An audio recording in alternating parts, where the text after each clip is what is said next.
ವೀಕ್ಷಕರೇ, ನಿನ್ನೆ ರಾತ್ರಿ ಅನ್ನ ಸ್ವಲ್ಪ ಉಳಿದೋದ್ರೆ ಏನು ಮಾಡೋದು? ಇಲ್ಲಿ ನೋಡಿ, ಈ ಮಿಕ್ಸರ್ ಜಾರ್ಗೆ ಅನ್ನ ಹಾಕಿದ್ದೇನೆ, ಅದ್ರ ಜೊತೆಗೆ ಸ್ವಲ್ಪ ಅವಲಕ್ಕಿಯನ್ನು ಹಾಕಿದ್ದೇನೆ. ಈಗ ಇದನ್ನು ಮಿಕ್ಸರ್ನಲ್ಲಿ ರುಬ್ಕೊಳ್ಳೋಣ. ನೋಡಿ ಹೇಗಾಯಿತು ಅಂತ. ನುಣ್ಣಗೆ ರುಬ್ಕೋಬೇಕು, ಆಯಿತಾ? ರುಬ್ಕೊಂಡಾದಮೇಲೆ ಇದಕ್ಕೆ ಗೋಧಿ ರವೆಯನ್ನು ಹಾಕಬೇಕು. ಪ್ರಮಾಣ ಎಷ್ಟಪ್ಪ ಅಂತಂದರೆ, ಎಷ್ಟು ನೀವು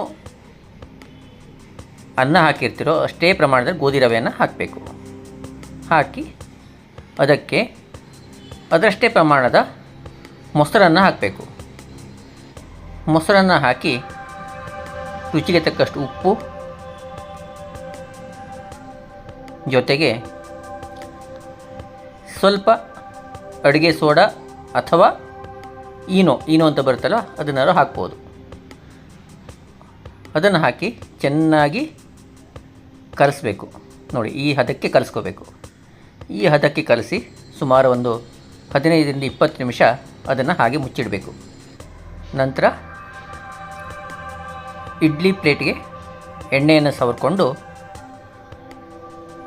ಮೊದಲೇ ತಯಾರಾದ ಹಿಟ್ಟನ್ನು ಅದಕ್ಕೆ ಹಾಕಿ ಕುಕ್ಕರಲ್ಲಿಟ್ಟರೆ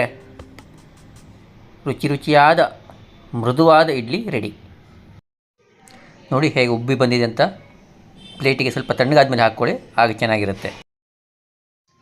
ಇದಕ್ಕೆ ತೆಂಗಿನಕಾಯಿ, ಹುಣಸೆಹಣ್ಣು, ಹುರಿಗಡಲೆ, ಸ್ವಲ್ಪ ಪುದೀನ, ಉಪ್ಪು ಇಷ್ಟನ್ನು ಹಾಕಿ ಚೆನ್ನಾಗಿ ರುಬ್ಬಿಕೊಂಡು, ಸ್ವಲ್ಪ ತುರಿಯಾಗಿ ರುಬ್ಬಿಕೊಂಡ್ರೆ ಅದರ ರುಚಿನೇ ಬೇರೆ.